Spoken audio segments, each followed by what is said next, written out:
শেখুল ইসলাম আল্লামা হাফিজ ইবনে তামিয়া বলেন, যারা এই দোয়াটা পড়বে আল্লাহ আপনারে গুপ্তধন হাতে দিবেন। মাটির তলায় পিতলের কলসির ভিতরে 2-3 হাজার সোনার টাকা পাওয়া যায়, এক রাতেই একদিনেই কোটি টাকার মালিক করে দিবেন।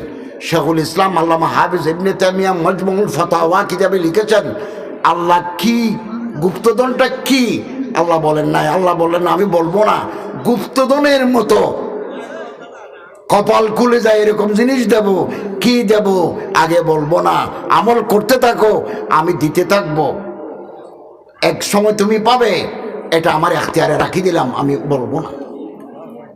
অনেক কথা আল্লাহ রসুল বলছেন, হাদিসে কুদসিতে আল্লাহ বলছেন এটা করলে এটা পাইবে, সুবহানাল্লাহ বললে একটা খেজুর গাছ পাইবে জান্নাতের বিটায়, 10 বার কুল শরীফ পড়লে বানাল্লাহু লাহু কাসামান ফিল জান্নাহ, বেহেশতে আল্লাহ পাক আপনাকে রাজবাড়ি বানিয়ে দিবেন, এটা করলে এটা দেব।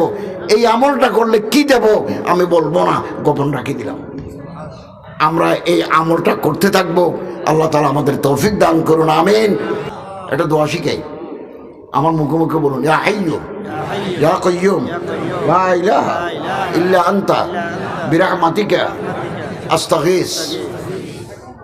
এটা ফজরের আজান দিয়ে মসজিদে যাবেন, সুন্নত পড়ে এটা 40 বার পড়বেন, এরপরে ইমামের পিছনে ফরজ নামাজ পড়ে দোয়া দরুদ পড়ে ঘরে আসবেন।